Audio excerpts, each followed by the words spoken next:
Hoću da zaokružim tu priču s Tuđmanom. Kažete mi bio je, evo sad kad smo malo prije razgovarali, kažete bio je u početku sasvim drugi čovjek, jako hrabar, povezan s malim ljudima, povezano je vjerojatno i s bolešću, ali i s nekim okolnostima. Je li uistinu cijelo društvo, mislim na političko i vojno društvo, bilo podijeljeno kako je danas simplificirana nekakva percepcija na Šuškovce i recimo vašu liniju, nekakvu lijevu liniju? Lijevu, da, ne, više centralnu, tako, više to. Jer ja sam uvijek rekao da slijedio sam misao predsjednika Tuđmana, predsjednika i stranke, jer on je rekao, mi smo uvijek centralna politička stranka narodnosna. Dakle, ne demokršćanska, ne lijeva, ne ekstremno desna. Ne, uvijek to. Drugi su govorili drugčije. I to je bila misao i moja, ajmo kad se ipak taj pokret pretvara u političku stranku, ajmo malo raščlaniti to, ajmo dozvoliti frakcije pa da vidimo koja je najbliža, predsjedniče, vašoj ideji, narodnosnoj stranci. Jeli? Prema tome, da bome, da je bilo, pazite, čitavu stvar moramo ipak svesti onda na misao da je svijetom danas vlada obavještajna i kontraobavještajna djelatnost. I njihovi su interesi uvijek iznad svega. Mi smo međunarodne snage, pa i Ameriku, pozvali u prostor bivše Jugoslavije na Balkan. Svud drugud u svijetu su došli ratom, a ovdje su došli na poziv. I nema šanse daljnjih 50 godina da oni sa ovog prostora vodu. Nema šanse.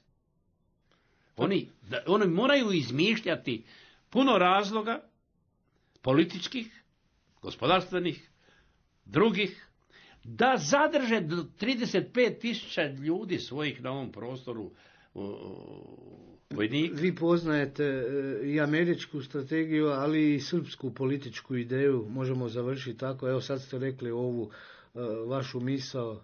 Da li je Kosovo jedan baš takav projekt? Jest. Apsolutno. Američka ideja imat će... Apsolutno. Oni su, kad su došli na prostor Jugoslavije, bivše, prvo poslali 300 vojnika u Makedoniju. 300 vojnika. Ja sam pitao, tad je bio još konzul. Nije još bio ambasada, više se ne sjećam točno imena tog čovjeka. Bio vrlo simpatičan i zgodan čovjek. Ja ga pitam, čuj, kakva je to igra? 300 vojnika, veli... Pazi, tu 300 vojnika neće niko napast. Ko napadne 300 vojnika, napadne Ameriku. Znamo odgovoriti. To je dovoljno.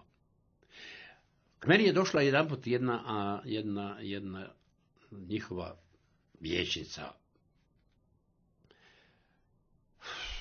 40 godina je imala i nije imala. Inzistirala da se sa mnom sastane, ali ne kod mene, nego u konzulatu. Meni je predstavljena kao član senata. Prije svega tako mlada i senat. Ja nisam malo sam to, pa neće k meni. Ja znam zašto neće k meni. Jer me još nisu bili observirali sa prislušnim aparatima. Jeli? A kod njih je sve na riječ, odmah jasno. To je meni jasno bilo. I ona, ja dođem, prihvatim. Taj razgovor 20 minuta. Ostali smo preko 2,5 sata razgovarati. I svela je na to sve. Bush, stari Bush. Zna sve o Jugoslaviji, zna o Balkanu, povijest ne treba, samo praksu i tako dalje. I na kraju tih razgovora, dugih, teških, ona mene pita, šta će vama taj rt kod Boke, kod Toske, šta se zato tučete za taj mali kamenjar i tako? Ja kažem, to nama uopće ne treba. Šta je vama? Molim? Pa li tako se ne ponašate? Ponašamo. Kako? I pazite, morate shvatiti nešto. Ako smo mi tamo, onda ste tamo vi, Zapad.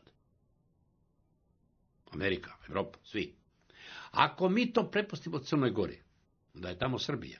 Ako je tamo Srbija, onda su tamo Rusija. A vi odlučite koga hoćete na tom mrtu da imate. Ona veli meni, a hoćete to ponoviti? Neću. Zašto? Zato što je već zapisano.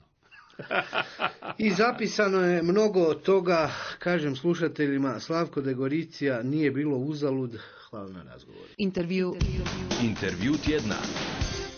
Izdavač knjige Zagrebački ITG brzo će u knjižare, a intervju tjedna tonski je realizirao Zoran Sajko, ja sam urednik i voditelj Miroslav Zadro, do slušanja.